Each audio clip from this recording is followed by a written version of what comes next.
Yo, what's going on, everybody? It is your boy Fitzmonk TV here, aka G-Lorne33. I want to welcome you guys back here to the Legit Shoot podcast, here with your Monday Night Raw review and results for March 1st, 2021. Yes, it's already March, right? I actually forgot that it was March because, we have the leap year, so we miss out on those last 3-4 days of the month in February, and we just we jump right to March. But man, this year's already flying by.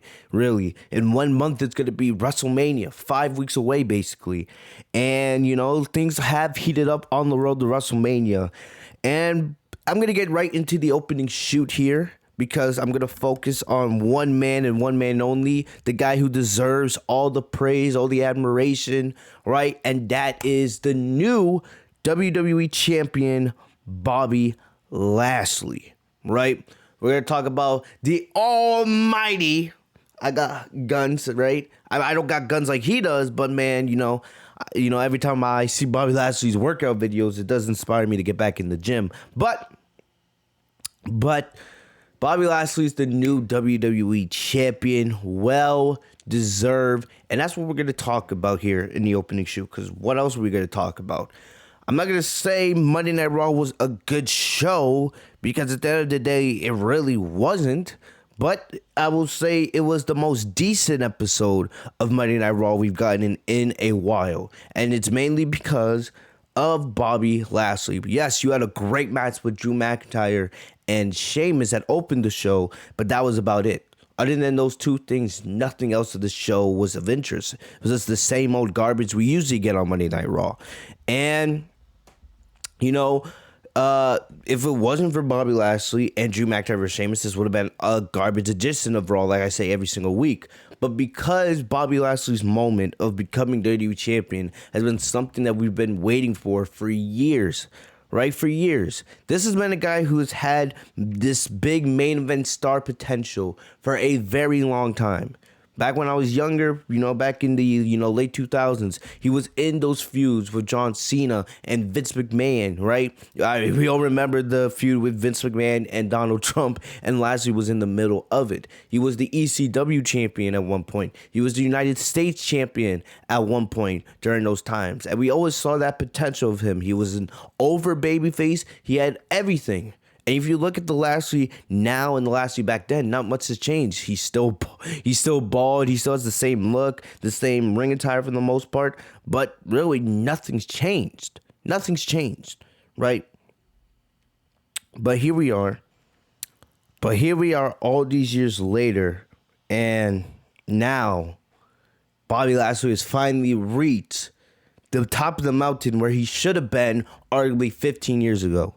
When Bobby Lashley first came back, and I believe it was 2018 if I'm correct. I believe it was the Raw after Mania 2018 when he returned against Elias. He got that massive pop, right? And it was crazy. We all expect him to explode into the main event scene fighting for the Universal Championship. We expected him to get the match with Brock Lesnar, right? But it never happened. The dream match we've been waiting for. He had a couple great matches with Roman Reigns, right? But we all remember what was the big downfall of that time. The big downfall of that time was against him during that feud and Sami Zayn with Bobby Lashley and his three sisters, right? We all remember how terrible that segment was. We also remember how Bobby Lashley had the love angle with Lana for over half a year, right? Remember when Rusev was still signing the company and he comes out every week and he's making out with Lana? Who gives a crap about that? That was a terrible storyline. They also went as far as to have them get married in one of the worst weddings we've ever seen on WWE television. Remember when they had Liv Morgan come out with the lesbian angle, right? How bad that segment was in general. It was one of the worst rated Raws of all time. It was awful. And remember that was all Vince McMahon too. And we thought there's no way Lashley's ever going to recover. And then everything changed with the pandemic. You look back at the pandemic, who have been the MVPs of WWE since that time? Sasha Banks, right? Bayley, MVP in the Hurt business, right? And you could say a lot of other people as well, right? You could put Randy Orton, Drew McIntyre, but, those 4 names I listed, really, right? Those 4 main names, those are the ones you would think that have succeeded and have helped carry the company since that time. And Bobby Lashley, man, he has become a star, an absolute star, a beast since the pandemic started. Remember, we did get Bobby Lashley versus Drew McIntyre back at WWE Backlash. That was in the early stages of the pandemic. That's when they were still in the Performance Center, right? And that was a great match with no fans in the arena. And how much has changed since then, right? Lashley went on to become the United States Champion a couple months later because McIntyre was still in the early stages of his WWE Championship run, right? And he absolutely killed everybody in his wake. Even though I wish they did a little bit more with him as U.S. champion, right? Because he did spend a good amount of that reign feuding with Apollo Crews. But for the most part, he was a dominant U.S. champion. He only got pinned maybe like twice in the last year. Once against Drew McIntyre, and I think once in like a roll-up tag team match. Which I hate those finishes, but that's not the point. Lashley has been dominant. This is how you build stars in 2021, right? I don't know who was behind Bobby Lashley's push. I don't want to believe it's Vince, because why can't Vince do this with other people? It's not hard to build stars. You just book them like winners. That's really what you do. You book your superstars like winners, and the rest will do itself. The fans will get invested, and they'll care about them. It's that simple. It's that simple.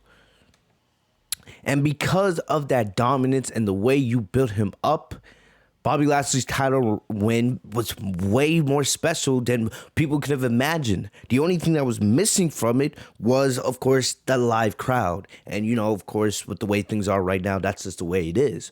But still, it was perfect.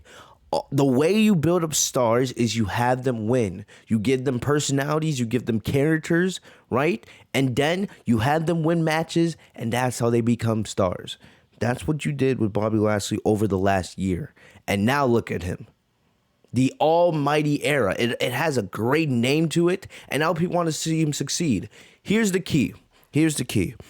Now that Bobby Lashley is the WWE Champion, and I'm proud to say this as a black man, right?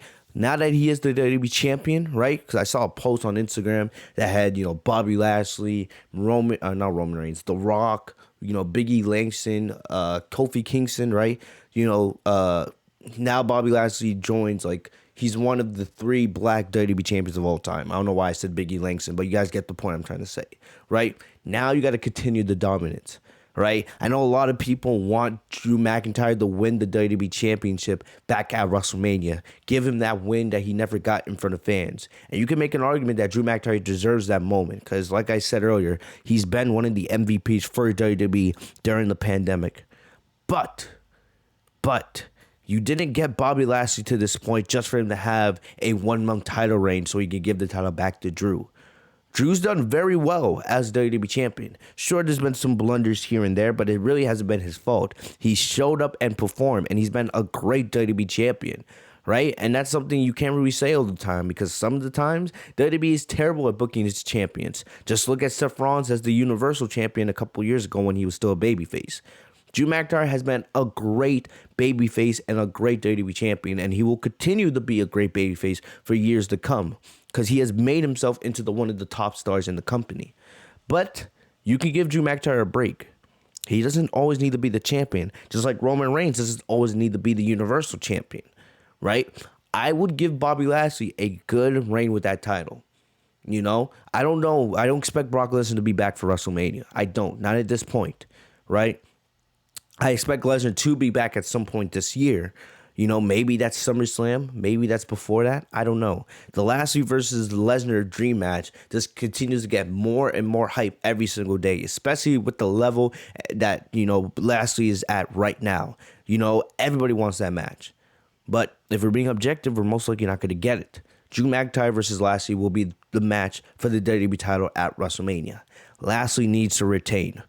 If it was almost anybody else, I would say give Drew McIntyre the win he never got at WrestleMania last year with no fans.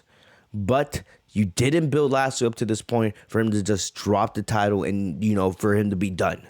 No. That would be disrespectful to Lashley. It would be disrespectful to everyone who's gotten invested into him. And it would also be a disservice to the title. Because what, you're going to start hot potato the WWE Championship? Right? Remember, McIntyre just regained that championship a couple months ago from Randy Orton, who only held it for 3 weeks. And then, right, you gave the title to The Miz because you wanted to, play WrestleMania spoiler. And then you gave it to Lashley last night. So technically, you've had 3 different WWE champions in the span of 8 days. And you're going to give the title back to McIntyre at WrestleMania after everything you've done to build Lashley up? And what? If you had Lashley lose the WWE Championship at Mania, what? Would you have Lashley drop the title and then go back to the U.S. Championship? No. The only way that would make any sense is if you were planning on sending Lashley to SmackDown to go after the Universal title. That's the only way that would make any sense. Right? Once you're this high up, you should not be going down. Lashley is a main event player. He has established that. He doesn't belong in the mid-card division. He belongs at the top of the table in the main events of pay-per-views. Against guys like McIntyre, against Roman Reigns, against Brock Lesnar, against John Cena, if Cena ever comes back. You guys get the point I'm trying to make. In my opinion, Lashley should hold on to that title all the way to SummerSlam. All the way to SummerSlam. And then there, right, if Lesnar's back by then, right, then you can do Lashley versus Lesnar, or you can do Lashley versus McIntyre. I don't care, really, because, I love Lashley versus McIntyre. I love the way that looks, right? If you want to have McIntyre regain the title then at SummerSlam, or have Lesnar take the title from Lashley in the dream match or a triple threat match, then there you have it. It's really that simple at the end of the day. But you did not build Lashley all the way up just from to hold that title for 1 month, and 6 days, right? 5 weeks till WrestleMania. Lashley does not deserve that, right? He is a beast. Continue to book him like a beast, right? If you want, you could turn Lashley into a babyface. I wouldn't mind. I love the Hurt Business. I feel like you can make that thing work with babyfaces and heel. Lashley was basically a babyface the last week in this whatever mini feud with The Miz. If you want to do that, fine. I don't have no problem with that because when Lesnar comes back, he's probably going to be a heel anyway. But it's up to you. It's really up to you. All that really matters is Lashley needs to walk into WrestleMania and walk out as champion. The same way I believe Sasha Banks needs to walk into WrestleMania as SmackDown Women's Champion and walk out SmackDown Women's Champion. All right? I hope I said walk in or walk. You guys get the point, right? But I know I went on a big ramble here, but I wanted you guys to understand why Bobby Lashley is a big star after last night, right? WWE built him up perfectly. This has been a moment 17 years in the making, like he said on his social media, right? And we all knew Lashley had this potential from the start. We've always known this, right? And the thing about it is there's just more greatness from him to come. He has everything you want in the WWE Champion. He has the look, he has the intensity, right? And he has the mic. He has the mic ability. And, he's not perfect on the mic, but that's why MVP is there. Right? When Lashley doesn't need to speak, when Lashley does, he gets straight to the point. But when he doesn't need to say anything, he has MVP right by his side. And the look from where Lashley came from everything that happened with Bobby Lashley, right? From the Lana angle to the Sami Zayn feud, all the way to MVP coming into the Hurt Business. MVP coming to Hurt Business, really, man. Remember, MVP was at Lashley's side when he won the TNA championship in Impact. He was his manager then. Not much has changed, MVP came in, became Lashley's manager, made the Hurt Business, and has reformed his career and has done a tremendous job, right?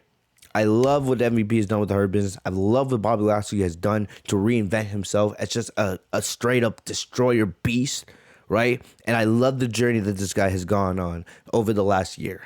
Do not end his momentum now. Right? This is just the start for Bobby Lashley. As much as I love Drew McIntyre, you guys know I love him. But this is Lashley's time. This is the almighty era. And Lashley needs to hold on to that title at least SummerSlam, in my opinion. McIntyre, as great as he is, he doesn't even necessarily need the WWE Championship. If anything, Drew McIntyre, you should send him to SmackDown. If you have a superstar shakeup after after WrestleMania, right? You can have Lashley retain the WWE Championship and just send McIntyre to SmackDown. You know, remember, McIntyre still has history with Roman Reigns. I know you guys would probably want to see, McIntyre versus Edge. They could always do McIntyre versus Rollins again. So there's still a lot of stuff you could do with McIntyre. Especially that opens up so many new storylines and avenues and matches for him if you send him to SmackDown, right? This is Lashley's time. As great as McIntyre is, let Lashley have this moment, right? So we're going to be talking about this a lot more as we enter WrestleMania because it's most likely going to be Lashley versus McIntyre unless Lesnar comes out of nowhere or something else changes. We're going to be talking about Lashley McIntyre, right? So, without any hesitation, Lashley needs to retain at WrestleMania, just like Sasha Banks needs to. And you guys are going to hear that a lot from me in the next couple weeks. But still, man, this was really good. I am really happy for Bobby Lashley. Well deserved. I'm going to need my boy JD to probably update the graphics here, right? Because Lashley's no longer the U.S. champion, and McIntyre is no longer the WWE champion. But, I'll let him take his time on that one. But definitely, man, Raw wasn't great last night, but because of Bobby Lashley winning the WWE Championship, it's always going to be remembered as iconic moment. Because how many times do you have the WWE Championship change hands on a Monday Night Raw? It doesn't happen much. It's pretty rare, actually, if you look at history. So very happy for Bobby Lashley, right? Well, we will talk about The Miz. I do have a couple things I want to say about The Miz. We'll get into that as we, get into the podcast tonight. But there was no other way for Monday Night Raw to end last night. There was no way, Lashley was not winning that title. If Miz had found some way to walk out of Raw as WWE Champion, it would have been a crime. It would have been a crime, right? And I don't even, I respect The Miz. Even though I don't like him that much in terms of his TV character, I respect The Miz, but the guy's not WWE Championship material at this point in his career. This is not 2016 Miz. I'm sorry. But we'll talk about Miz a little bit more. But I know this was a pretty long opening shoot, but, Bobby Lashley, he deserves all the talk on the podcast today, right? And we will talk about Bobby Lashley a little bit more because we are going to get into Monday Night Raw. That's what the Monday Night Raw had a focus of. First of all, I hate Tom Phillips. You guys know how much I hate Tom Phillips and Byron Saxton on commentary. I like Samoa Joe, but I absolutely hate Tom Phillips and Byron Saxton because they are cringe. They have no personality. They're scripted, right? I hate it.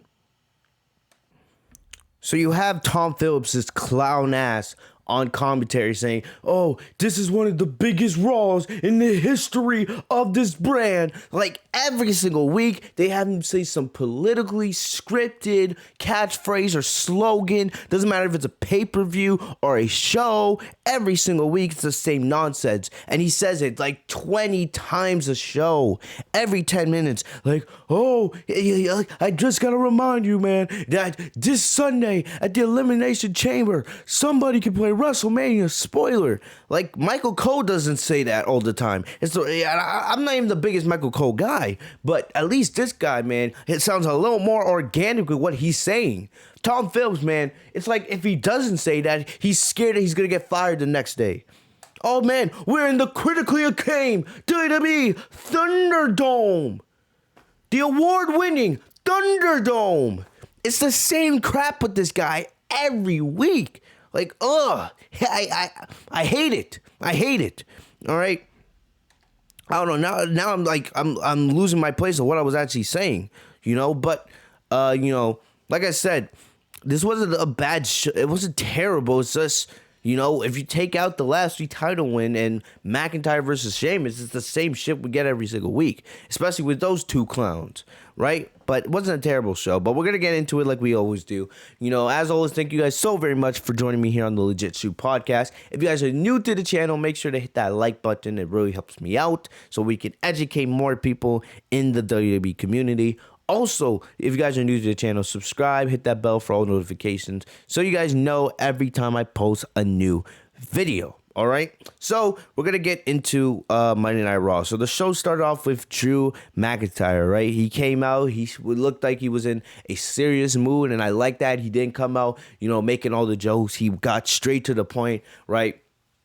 He talked about how he retained his WWE Championship at the Elimination Chamber, which he did. He did survive the Chamber match, but he got John Cena, right? We know John Cena, he's had a bad history inside the Elimination Chamber. Remember Edge cashed in on him, right, 1 year, and also remember he also had to defend the title against Batista right after he won the WWE Championship, and he lost on both those occasions. And same thing happened to Drew McIntyre in this instance. So that's how The Miz became WWE Champion. So McIntyre said that he had a simple game plan. He didn't hold the WWE Championship for almost 1 year just to get screwed out of being in the main event of WrestleMania, right? Because McIntyre said that was his goal. He wanted to hold the WWE Championship all the way from WrestleMania last year to WrestleMania this year. And even though that goal is not going to be achieved, I do expect McIntyre to be in the WWE Championship match at WrestleMania against Bobby Lashley, right? McIntyre said his goal was simple.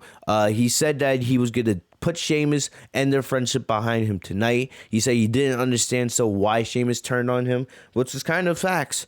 Because, remember, that was supposed to be a WWE Championship match. There was a time where someone thought this was going to be the WWE Championship match at WrestleMania.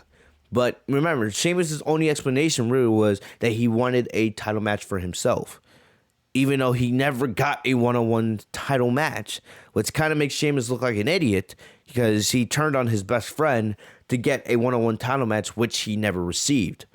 Right? All he got was an Elimination Chamber match, which he would have been in probably, regardless of if he turned on Drew McIntyre. So, kind of illogical, right? Kind of illogical. And that's what WWE gets when you get, week-to-week booking. They had no plan for this McIntyre and Sheamus feud, having it happen at a pay-per-view. They were going at it week by week. That's what you get when you book this show week by week, and you don't have long-term storytelling. I have to repeat myself because we're seeing the same shit with Edge and Roman Reigns on SmackDown. I don't care how big a match it is. It should be Edge versus Drew McIntyre or Edge versus Bobby Lashley at WrestleMania. And it should be Daniel Bryan versus Roman Reigns. I'm not going to let that go, right? I understand it's, we're most likely not going to get it unless Daniel Bryan finds some way to turn that into a triple threat match at Mania. But I'm not going to let it go no matter what anybody says, all right? But getting back to this, McIntyre said that he was going to put Sheamus behind him tonight, and then he was going to go after the WWE Championship, no matter if it was Miz or Bobby Lashley. And I respected Drew McIntyre tonight because he didn't interfere in the WWE Championship match. It would have been too easy for Drew McIntyre to interfere in that title match tonight.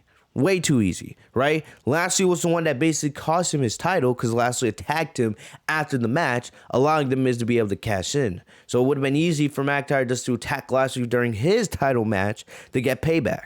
But, Lashley instead, or not Lashley, McIntyre said, I'm just going to go after the champion, which, I have no problem with that. Also, after The Miz came out and it was clear, and this is what I'll say about The Miz. My thing with The Miz is, I don't hate the guy. I don't like his character. His character sucks, right? It sucks. He's that cocky heel that will do anything, to win a match. He'll run away with a title like we saw tonight on Monday Night Raw. He'll do anything to get away with anything. Remember, The Miz never deserved to be Money in the Bank to begin with. He got that because Vince McMahon had no plans for the Money in the Bank. He gave it to Otis just because he had a fetish for Otis at the time, right? And then he took the briefcase away from Otis, took everything away from Otis, and now Otis is trying to reinvent himself as a heel with Chad Gable in their tag team on SmackDown, right? Otis is completely changing himself now, right? Miz never had, deserved to be Money in the Bank. He wasn't even in the original Money in the Bank ladder match, right? But, what I respect about The Miz is he's good on the mic. He has the look, because the guy knows how to dress, right? He looks like a superstar. He looks like a Hollywood actor. He looks like a champion, But, in the ring, he's never been that good, even though he's had some classics, right? With Daniel Bryan and Dolph Ziggler in the past. But he's never been that guy, even though he is a former two-time world champion. He's never really been that main event player for me. Never have been. He's had times in his career where he's been there. But, right now with this version of The Miz, I'm sorry. I'm not behind it. I feel like he's overrated in the ring, right? He's very vanilla, and I don't like his character. And he really never did anything to deserve to be in the WWE Championship picture, right? He's loyal to the company. We all know that. He's been there for over 15 years. He'll do any media appearance, right? He'll always stand up for the brand. I respect The Miz for that. But if we're talking about from a TV character perspective, there was no way Miz as WWE Champion was believable. And they showcased that last night, right? Miz doing everything in his power to get out the Lashley title shot. No matter if he was trying to delay for more time, right? Asking Lashley, let's save this match for WrestleMania. Running out of a title match. All this stuff. So like I said, The Miz as champion just wasn't believable. I'm sorry, it just wasn't believable, right? And I don't care how many Miz fans I anger with that statement. It's the fact. It's the fact, right? And they showcased that last night, saying he has stomach cramps, running away from the title match because he was terrified of facing Bobby Lashley, trying to use every excuse in the book to get out of that title match, right? And, WWE's thinking the same way I did. They rewarded Miz for his loyalty to the company with giving him the WWE Championship for 1 week. You guys could see, if you look at the title, I mentioned this last week, the side plates were never changed to The Miz. They never put Miz side plates on there. They had the generic WWE side plates on there. So it was like WWE was telling you that, all right, Miz is going to be a hot potato transitional champion, right? I expect next week, Lashley will have his own custom side plates there waiting for him, And I'm not trying to disrespect The Miz, but the guy, he doesn't speak WWE champion to me, right? United States champion, IC champion at this stage in his career, tag team champion, fine, no problem with that. But world champion in a WrestleMania main event, this is not 2011 with John Cena. No. It's sorry, he doesn't deserve it. He didn't even deserve Money in the Bank to begin with. So I just had to get that off my chest, all right? Let's be honest about The Miz, right? He's great on the mic, great dresser, loyal to the company, all these things. He's always there for the company whenever they need him. But, his TV character and him in the ring does not scream WWE Champion 2021. It's just that simple. So Miz came out, right, and basically, The Miz was trying to convince McIntyre to help him defeat Bobby Lashley, right? Like I said, Miz looked for everything, every avenue, anything he could do to try to delay this title match with Lashley. Remember, Miz made the agreement with MVP that if he became WWE Champion with the help of Bobby Lashley attacking McIntyre, that Lashley would get a title match, right? And now here's The Miz trying to use Drew McIntyre, the same guy he cashed in his Money to bring briefcases in. He's trying to use him to try to get payback on Lashley so that Miz could retain his title. So basically, I will give him his credit. He did a good job portraying himself as a coward tonight, right? Per his TV character. He did a good job of trying to look for every loophole to get out of the WWE Championship match. But, McIntyre didn't fall for anything. He said that, after tonight, if you're somehow still WWE Champion, then you will become my problem. So MVP came out and made the announcement that Lashley would have his title match at the top of the hour at 9 o'clock, giving The Miz less than an hour to prepare.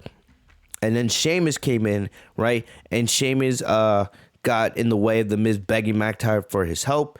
Right, and McIntyre said, enough talking, let's get straight into it. This was awesome.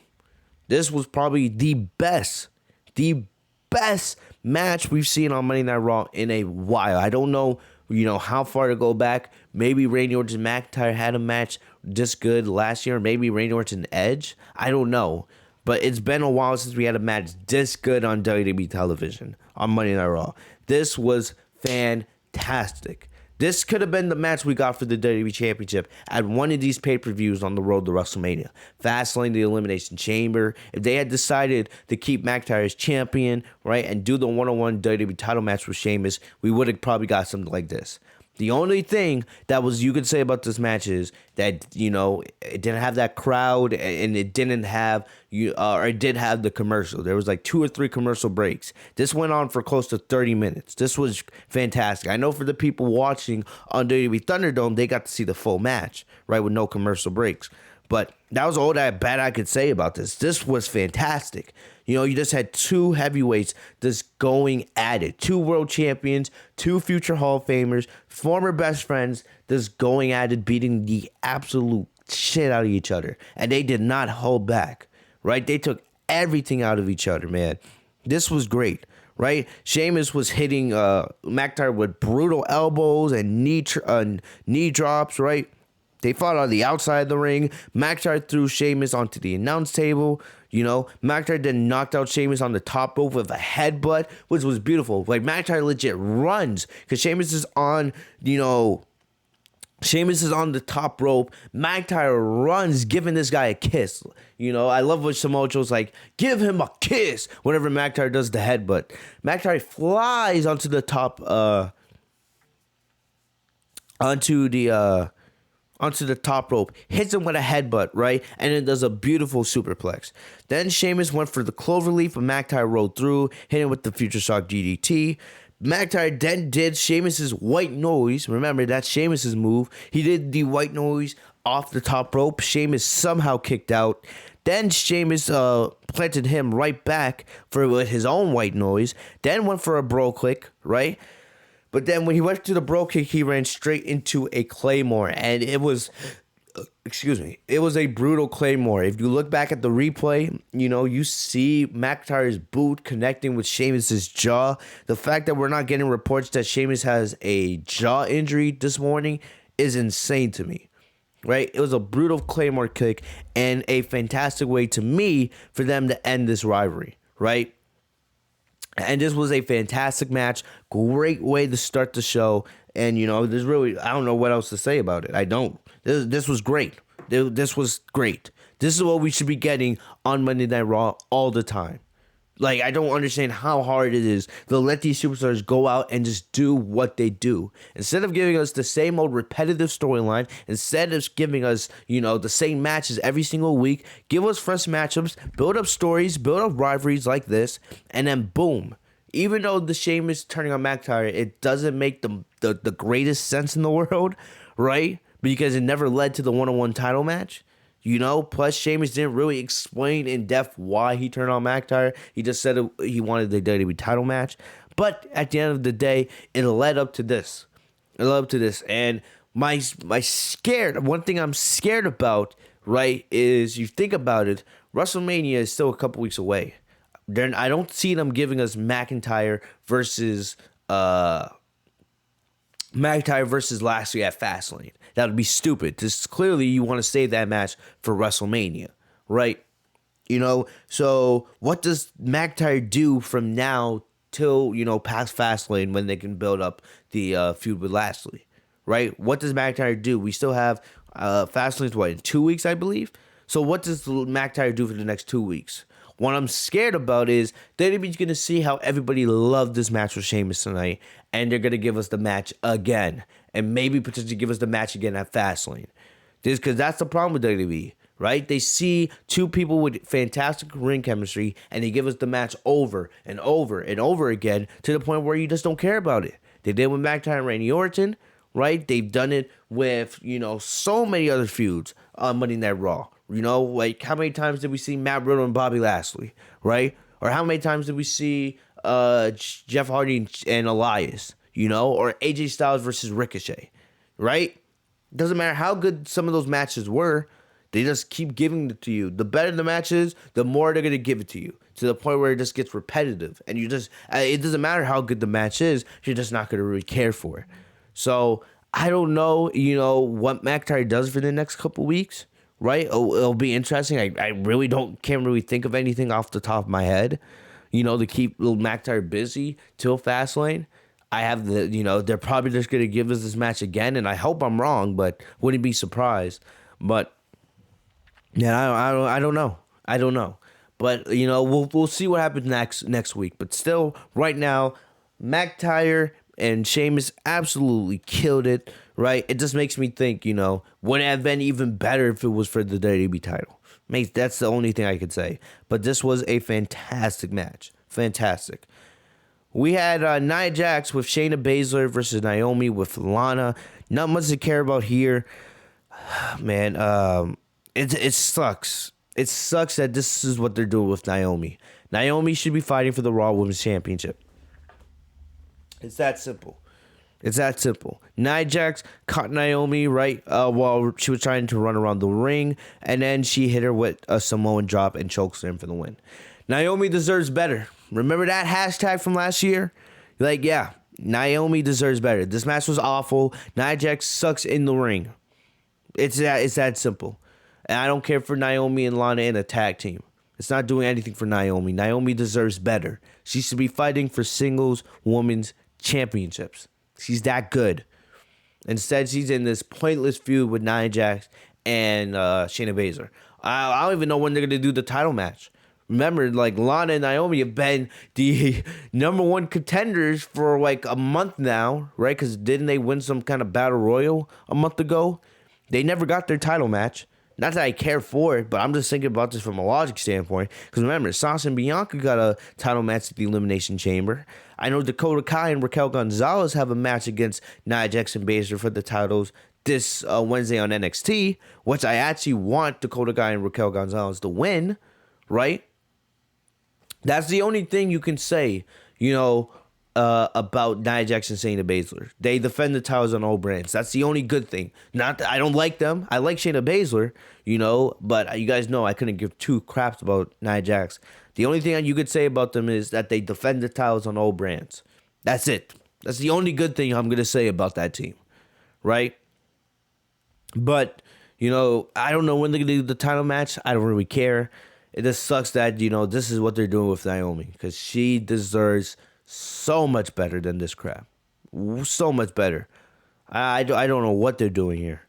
All right. But, yeah, that was that. Next up, we had at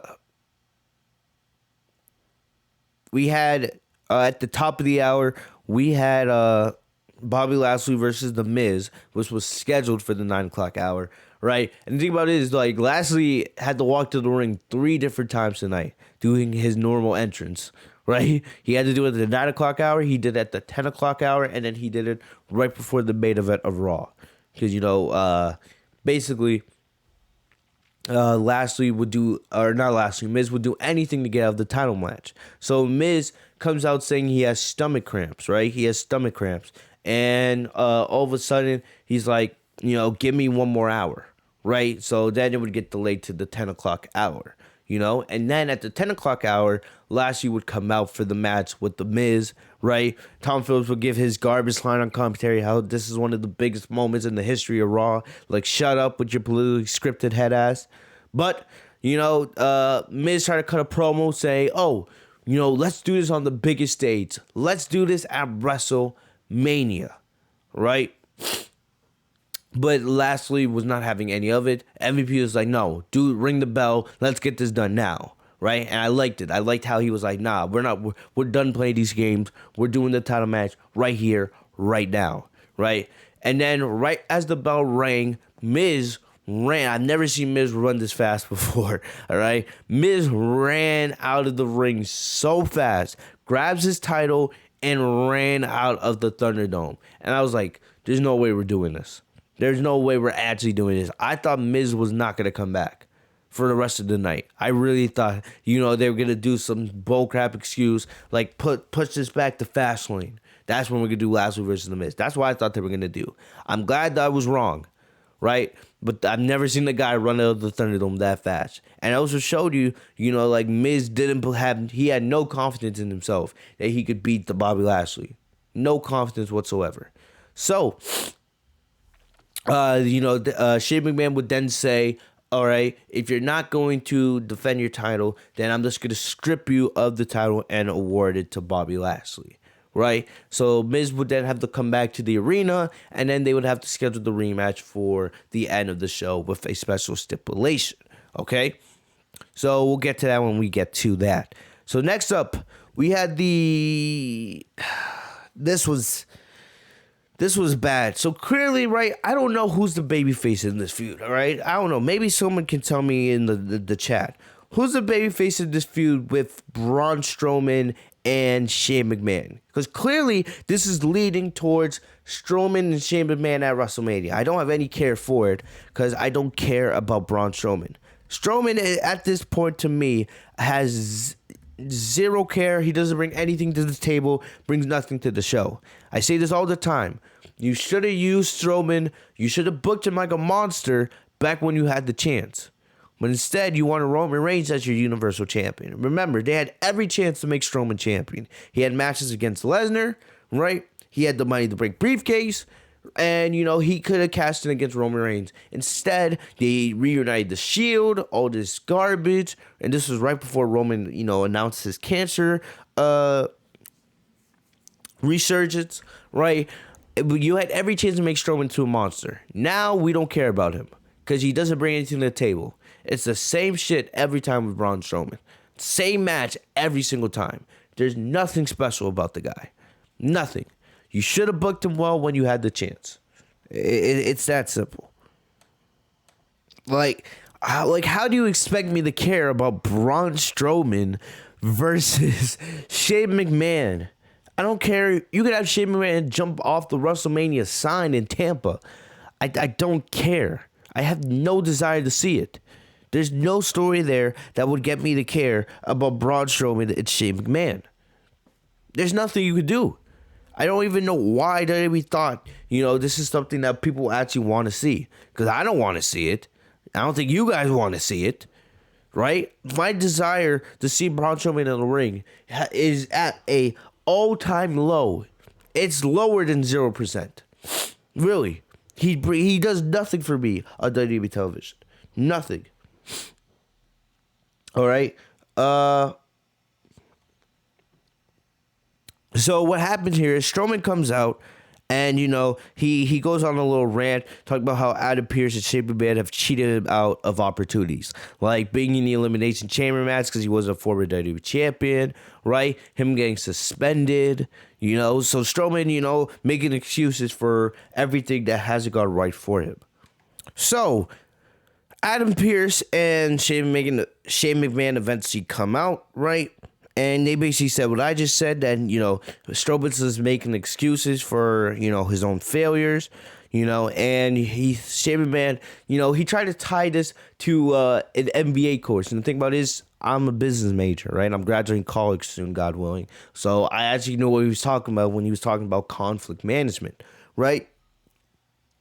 And basically Strowman said, the way we're going to, or not Strowman, McMahon said that they're going to solve this conflict management by having Strowman team up with WWE management, aka Adam Pearce, and that they would be competing for the Raw Tag Team Championships, which was the only way that Strowman actually said, oh, this wasn't a terrible idea.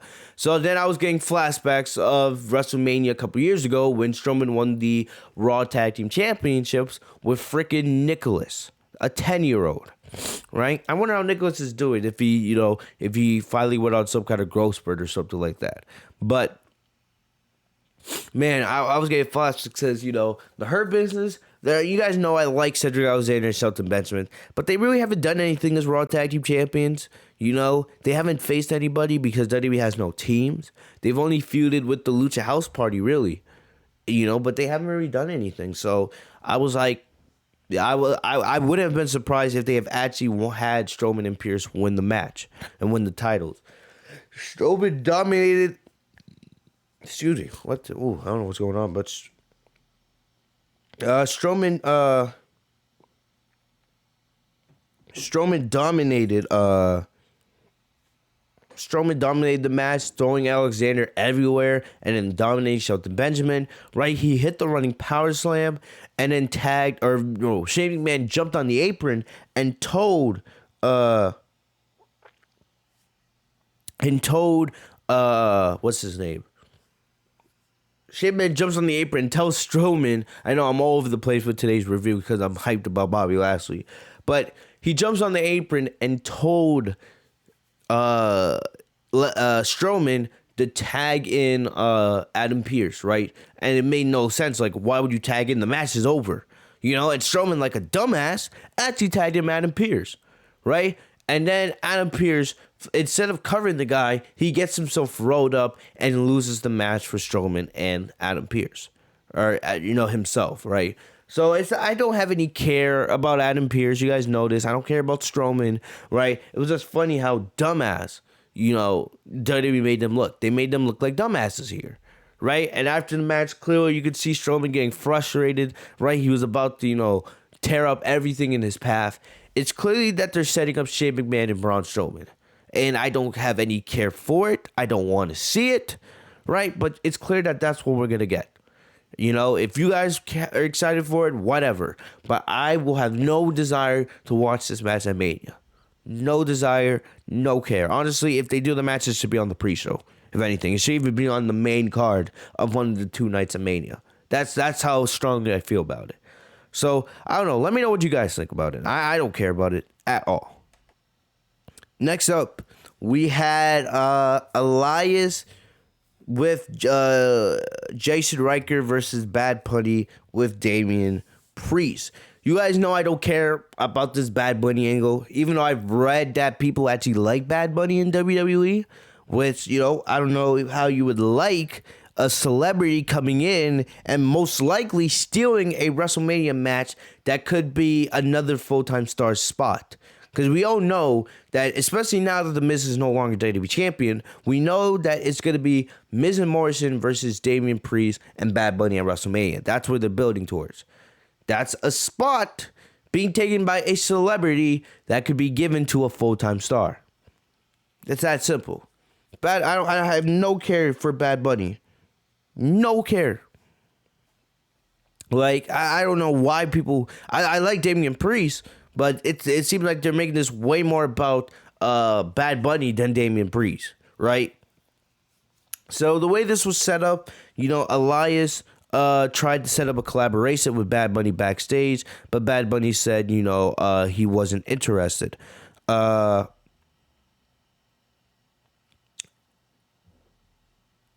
then Elias said, he said that the Grammys were ashamed for missing his hit album. Damian Priest came around the corner to shut up Elias, right? And then we got the match, so then the match, it wasn't anything special. And the thing about it is the way they have it here in the notes on Bleacher Report, it's actually wrong because it was actually Elias versus Damian Priest. I don't know why it said Elias versus Bad Bunny, but you guys get the point. So Elias went for drift away, but Priest escaped before hitting, hit the lights. And I hope you guys noticed they did change. They changed Damian Priest's finisher name. It wasn't called Hit the Lights before, right? So it's like already, I hate when WWE does this. They make these small changes to a character. I would not be surprised, and I like Damian Priest, man, but I would not be surprised if it's not until, sometime later on this year where Damian Priest, gets his name changed to just Damian, right? Or just Priest. I would not be surprised. This company, there's nothing that surprises me from them anymore. Nothing at all. I will. It's crazy. It's crazy. They're probably gonna change his name to Damien by the end of the year, right? They changed Matt Riddle to Riddle. They changed Charlotte to Charlotte Flair, right? Like, come on, it's coming. Trust me, it is coming.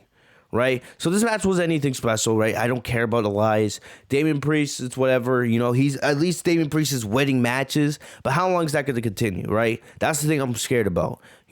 Priest is still in the early stages of his main roster run. What's going to happen months down the line, right? When we enter the summer months, is Damian Priest still going to be one of those big, rising baby faces on Monday Night Raw? Or is he just going to be, buried down under the surface with the rest of the talent? Back in catering. I hope I'm wrong, but let's see where we are here in a couple months, right? Next up, we had Charlotte Flair. This was bad. This was bad, right? The Charlotte Flair agenda is back, right? For everybody that wanted to say, oh, Charlotte's going to be out of the title picture, right? All this nonsense. The thing is, the agenda has never been this bad because now they're trying this new Charlotte Flair sympathy angle. This would have been my opening shoot. I would have spent the beginning of the podcast ranting about Charlotte Flair if it wasn't for Bobby Lashley winning the WWE Championship tonight. Because this was terrible. This was terrible. So Charlotte Flair comes out, right? She talked about Ric Flair and how she sent her father home, right? And then how she wanted to put the past behind her and how her goal when she came back is she didn't want to be in the title picture. She didn't want anything to do with the Raw Women's Championship.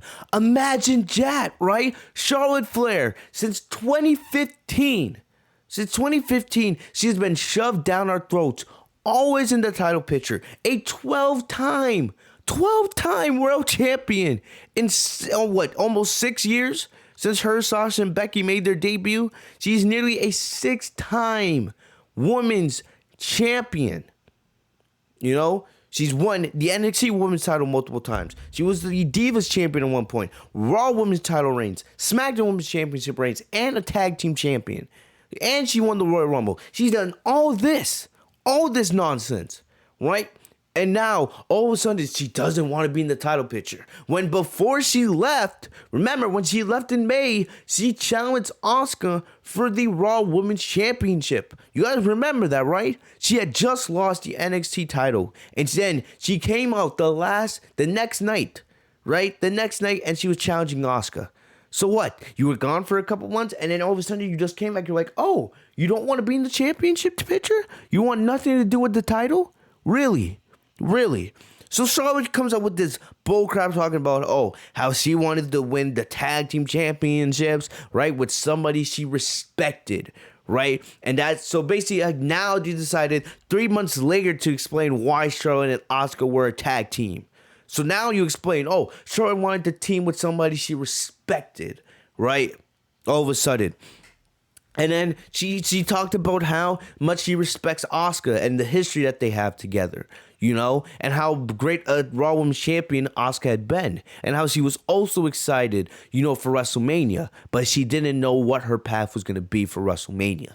She talked about how she was excited to see Sasha Banks and Bianca for the SmackDown Women's Championship, right, on the SmackDown side of things, but on the Raw side of things, Asuka had no opponent.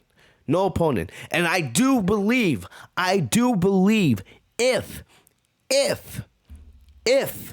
Lacey Evans had not come out and said she was actually pregnant, Lacey Evans versus Charlotte would have been the match at WrestleMania for the Raw Women's Championship. I am convinced they would have had some way to screw Asuka at the Elimination Chamber. Lacey Evans would have won the title, and they would have pushed this Ric Flair bullshit storyline all the way to WrestleMania, and then we would have seen Lacey Evans versus Charlotte Flair, and Charlotte would have got her revenge on her father, on Lacey Evans, by becoming the Raw Women's Champion at the grandest stage of them all, right? But Charlotte said that the fact that Asuka had no opponent, Charlotte comes out and says, I want to be the Raw Women's Champion. I want to face Asuka at WrestleMania.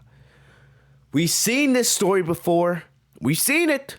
Right? We all know it. WrestleMania 34. We've seen it. Charlotte was a babyface at the time. Asuka was a babyface at the time. The only thing that's different here, it was for the SmackDown Women's Champion, and Charlotte was the champion at the time. And we all just know what happened. Charlotte defeated Asuka's undefeated streak, which should have never happened, but that's what they decided to do. So now here we are. Oh, you know, and remember, the year after that, Asuka was the SmackDown Women's Champion. 2 weeks before WrestleMania, they had Charlotte win the title from Asuka. Asuka then got put into the Battle Royal. Didn't even get a match on the main card. Remember, just 2 weeks earlier, 2 weeks prior, she was the SmackDown Women's Champion. It's a bunch of bullshit at the end of the day. And here we are. Charlotte versus Asuka again. We know how good Charlotte and Asuka are together. They have fantastic chemistry. Right? The only person that I believe, you know, that Asuka has better chemistry in the ring with are Becky Lynch and Sasha Banks. Because Asuka has incredible chemistry with all the 4 horsewomen. All of them. But I do believe she has better chemistry in the ring with Sasha and Becky. Just go back and watch those matches she has with them. Right? They're better than the matches she has with Charlotte. But, I don't want to see it at WrestleMania. If you're going to do Asuka and Charlotte, I would do a triple threat. I would put Rhea Ripley in there. Right? They showed in their video package tonight, Rhea Ripley is going to be debuting. I would have Rhea Ripley play WrestleMania spoiler and make this a triple threat at Mania. Rhea Ripley, the story tells itself, right? Rhea Ripley wants revenge on Charlotte for what happened last year. What would be the best revenge you can give Rhea Ripley? Having her defeat Charlotte at WrestleMania 1 year where Charlotte caused Rhea Ripley to suffer the greatest loss of her career. The story writes itself. Plus, you would be establishing a big star in the process, right? The same way you're trying to do that with Bianca on SmackDown, even though Sasha has to retain at WrestleMania, right? You could do that here with Rhea Ripley. What speaks bigger volumes of a rising star in the women's division than putting Rhea Ripley in the Raw Women's title match at WrestleMania? Asuka and Charlotte, we've seen that match so many times on Raw, on pay-per-views, on SmackDown, on WrestleMania, right? And we all know the match will be great if we get the match at Mania in a singles match, but we've already seen it. All right? We've already seen it. Switch things up a little bit. Put Rhea Ripley in there. Give her the opportunity. We all know she'll hit it right out of the park. As much as I hate that Charlotte defeated Rhea Ripley last year, we all know how banger a match that was. And that was a match in the Performance Center with no crowd. Nobody. Straight silence. Dead. Give Rhea Ripley this opportunity. Do not give us the Charlotte Flair and Asuka match. I'm tired of the Charlotte sympathy. She needs to be out of the title picture. I hate this sympathy storyline you're trying to build. Having Charlotte talk about her daddy, Ric Flair, right? And the legacy of the Flairs that she's trying to defend every single week, right? Carving out her own path. And then you have her talking about how, I didn't want to be in the title picture when I came back. Bullshit. Because remember, the night after Charlotte and Asuka won the tag titles, Charlotte was looking straight at Asuka's Raw Women's Championship. They were already teasing Charlotte going after the Raw Women's Championship. So bullshit. I don't want to hear that. This sympathy building storyline that you're trying to make me care about Charlotte being back in the title picture, I don't. Because she has been stuffed down our throats. She's been in a title match every year at WrestleMania since she came up to the main roster. She has 3 WrestleMania victories, where Sasha Banks and Asuka, 2 people that I think a lot of people with brains will say are better than Charlotte Flair, have 0. And what, you're going to give Charlotte a 4th WrestleMania victory this year over Asuka again? Are you really considering that? No. The time has come for Charlotte to start elevating other people in the women's division. Her time has passed. She's had her moments. It's time for someone else to shine. I don't care what storyline you do with Charlotte. I don't want to see her in the title picture. I don't want to see her as champion, period. It's that simple at the end of the day. And if you believe that Charlotte being Raw Women's Champion is what's good for the brand, then you're clearly more dumb than you look. Because we saw Charlotte as the NXT Women's Champion. We've seen Charlotte hold all the titles. And never has she elevated any show with any title she's held. It's that simple. So then it was announced that Asuka, she would be gone for the next couple weeks because they actually showed Shayna Baszler kicks hard. Wrestling is real, people. Shayna Baszler kicked Asuka so hard in the teeth that one of her teeth came flying off. Like, she's now she may end up like Cesaro. Remember where Cesaro wasn't able to speak that well on the mic? Remember Cesaro had to have a mouth guard in for 2 years because, he wasn't able to speak? It was just recently that Cesaro was able to speak on the mic because the dude legit lost a tooth in the ring thanks to a turnbuckle. Right? Shayna Baszler kicked Asuka so hard that her teeth went flying. And when they showed the replay, you could legit see the tooth flying out. So I hope Asuka's okay. I expect her to make a quick recovery. But, woof, wrestling is real, people. Especially when you're facing someone like Shayna Baszler. That's crazy. So, Nia Jax and Shayna Baszler came out. They said that they wanted Asuka and that one of them would be the ones to face her at WrestleMania. I don't care. We've seen Nia Jax versus Asuka. No desire to see that. And I pray that they don't find some way to stuff Nia Jax into the title picture. Because definitely that could be the case. That could be the case. All right. Also, right. What else? Anyway, Baszler said, I was gonna say Baszler. Baszler versus Asuka, like, the ship is kind of sailed on that feud, if you ask me. They had the entire year. Think about it. Asuka won the Raw Women's Championship in May. They've had the entire year to do an Asuka versus Shayna Baszler feud, and they never went with it. They never went with it. Stupid company. Right? And then, anyway, this would lead to a match. I think it was Charlotte versus Shayna Baszler. I wasn't paying attention. Like, I was being serious. I was not paying attention during this match. I was on my phone. I was doing something else. Right? Charlotte got attacked before the bell. Right? But Charlotte hit Baszler when not so selection. Don't care. So clearly, right, they're going to put Charlotte over everybody. We're back to doing that. Right? But yeah, don't care. Like I said, at WrestleMania, it needs to be Charlotte versus Rhea Ripley versus Asuka. I just don't want to see Charlotte versus Asuka again. I don't. I have no desire to see that. I'm still hoping that we see Becky Lynch versus Ronda Rousey. I'll point that out too, right? I'm still holding out hope. It's looking unlikely at this point because I don't think Becky's going to be back. Maybe they say Becky's return for the Raw after Mania. I could definitely see that happening if Becky doesn't return at Mania. Definitely Becky coming back at the Raw after Mania. That definitely could happen, but we'll see. But anyway, that was that. Next up, we had Retribution versus Riddle and Lucha House Party, right? And then we also had Mustafa Ali versus Riddle. So, like, this was basically, Matt Riddle had two matches in, the span of 15 minutes, right? So, basically, we know the story here. Ali's been angry with Retribution, even though he's part of the reason why Retribution loses their matches anyway, right? So it's kind of Ali's fault, but of course he's a heel. He's not going to take responsibility. You guys know the drill.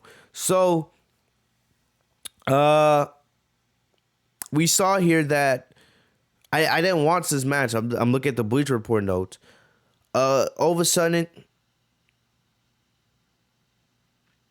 Lince Dorado hits Slapjack with a super kick. Then Grand Metalik did a splash, which got the match won for Lucha House Party. Afterwards, Ali demanded a match with the U.S. champion. He wanted to, be an example of how things need to be done in Retribution, right? So Matt Riddle agreed to the match, and then, we get the match. So this one actually wasn't bad. It was only about 5 minutes because we were short on time because we had to get to Lashley versus The Miz. But this wasn't bad. Riddle was in control. He hit the final flash knee strike, but Retribution surrounded the ring, and that allowed Ali to set up a top rope head scissor slam to get the win. It was actually looked pretty clean. So Ali gets the win. So clearly this is going to line him up with a U.S. Championship match, which could be at Fastlane. We'll just have to wait and see. Look, I like Ali. I'm kind of glad that he's getting this opportunity, but Matt Riddle just won the title, and the fact that he's losing in his second week as champion clean, like, come on. You guys know the drill here. I hate seeing champions lose, right? Like, why do we have to do this for Ali to get a title match? Why?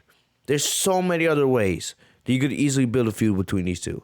But this is how you choose to get a title match for Ali? Like, really, that's what we're doing? Let me put the camera back into focus. I just, the logic with this company most of the time, man, it's mind-numbing. It really is. Like, Matt Riddle just won that title, right? Just won that title, and he's already getting pinned clean. Like, the way that he sets up number one contenders is this atrocious. Instead of doing championships, tournaments, instead of doing, rankings, right? That's what you decide to do. So we'll see. Clearly, this is going to lead to a title match at some point with Ali versus Riddle, right? Which I'm not saying I would love to see these two get, 20 to 25 minutes. I feel like they could, steal the show. We know how underrated Ali is. We know how good Matt Riddle is, right? I just hate the way how we got here. There was just such a better way, such an easier way. That's my problem with WWE, man. But yeah, we'll see. We'll see. Could Ali potentially win this title? Never know. Never know. But we'll see. Anyway, leading on into the main event, we had Lashley versus The Miz in a lumberjack match. So Shane McMahon came out right before the match and said this would be a lumberjack match to keep The Miz from running, right? So basically, the Lumberjacks come in, surround the ring, and like I said, you gotta remember, Bobby Lashley's a heel, but he was, treated as the babyface here, right? Because Miz was the heel that would do anything to, get out of, any situation. So what happened here is Miz tried to get himself disqualified right away, right? He tried to, swing the WWE Championship at Lashley, but Lashley caught him and refused to be, refused to fall into any more of the Miz's tricks. Then anyway, he threw around the Miz, right? There was a point where he actually what's the word? He deadlifted Miz and then threw him into the Lumberjacks, right? Miz also would run out of the ring every 10 seconds because he didn't want anything to do with Lashley. All the Lumberjacks would just throw him back into the ring every single time. So basically, Lashley did everything. He did the flapjack. Or the flatliner. I don't know why I said flapjack. He did the flatliner. There was a funny moment where the Miz is just trying to throw, the hardest punches he can in the Lashley's chest. But then you have Lashley sitting there like he's actually like the Man of Steel, right? Just eating those punches. And if you see Lashley's workouts on Instagram, it's actually crazy what this guy does. Like, this guy does 175 dumbbell workouts. 175 pounds. I'm lucky if I can do 40 to 50 on a good day. This dude doing 175 like it's nothing. It's insane how ripped this guy is. So we see Lashley, he finally had enough. He put Miz in the Hurt Lock, and Miz had no choice but to tap out. Lashley got the title victory. The Lumberjacks were, applauding. They didn't lift him on his shoulders like they did for Big E a couple weeks ago when he won the IC Championship. But, they were happy not to see The Miz as champion anymore. And then, just to put the icing on the cake, Lashley put Miz in the Hurt Lock again for an extra 30 seconds to, make his point clear, to make The Miz pay more for, all his tricks, everything he did to, keep himself from losing the WWE Championship, right? So the show ended with Lashley sitting there happy in in his title victory, and that was that. That's how the show ended. I'm very happy here for Bobby Lashley. The guy deserves it, and like I said, hopefully this leads to Lashley holding on to that WWE title for a good amount of time, at least till SummerSlam. I think Lashley deserves a good title reign, right? There's many matches you can do, and like I said, if McIntyre loses at Mania, you can just send McIntyre over to SmackDown, and he can go fight for the Universal Championship. It's really that simple at the end of the day. It's that simple at the end of the day, right? Have Lashley dominate over Raw, and then you could just have McIntyre eventually become, champion over on SmackDown if that's what you want to do, right? McIntyre doesn't always have to be champion. I love McIntyre, but give the guy a break. It's Lashley's time to be champion, and he deserves it for everything that Lashley has struggled with in the last year, right? Reinventing himself, the Lana storyline, the Sami Zayn feud, all those things, right? There was a time where people didn't care about Bobby Lashley at all because he was so generic, so stale as a babyface, right? Remember the time when he had Leon Rush, right? Remember when Leon Rush was before Leon Rush, got fired. Before Leon Rush, I remember he was a cruiserweight champion, but I know Leon Rush, he left the company. Now he's in the Indies doing his thing, trying to reinvent himself. But remember when Leon Rush was his mic piece for a time, right? So Lashley's done that. He's evolved a lot in these last couple of years. But to see him finally reach the tip of the iceberg here, you got to feel happy for the man. And, I cannot wait to see what they do with him as WWE Champion. I'm actually really excited to see Bobby Lashley as WWE Champion, right? I expect the dominance to continue. So we'll see. So definitely, man, congratulations to Bobby Lashley. He deserves it, right? And other than that, that's about all I got for you guys today, man. We spent a lot of time talking about Bobby Lashley on tonight's podcast, but the guy deserves it, right? He deserves it. So other than that, guys, that's all I got for you guys today. If you guys enjoyed the podcast, man, make sure to leave that like button. Remember in the comment section, let me know what you guys thought of Bobby Lashley's title victory. What should they do with Bobby Lashley at WrestleMania and the WWE Championship, right? Should McIntyre regain his title? Should Lashley retain? Let me know what you guys think should happen. Other than that, that's all I got for you guys today, man. Make sure to subscribe if you guys are new to the channel. Hit the bell right next to my name, Fitzmonk TV, so you guys are notified every time I post a new video, right? We are back on schedule. The SmackDown review is up. You guys are getting the Raw review this week. No audio issues. We are back on track with the weekly reviews of Raw and SmackDown, right? I'll be right back here this weekend, seeing what happens on SmackDown with Roman Reigns, Daniel Bryan, Edge, Sasha Banks, and Bianca, all that good stuff as the road to WrestleMania is finally starting to take shape. Other than that, guys, that's all I got for you guys today, man. Make sure you guys stay safe and healthy. Follow me down on social media. Thank you to everyone who live tweeted with me. Other than that, guys, that's all I got for you guys today. I'll see y'all later. Peace.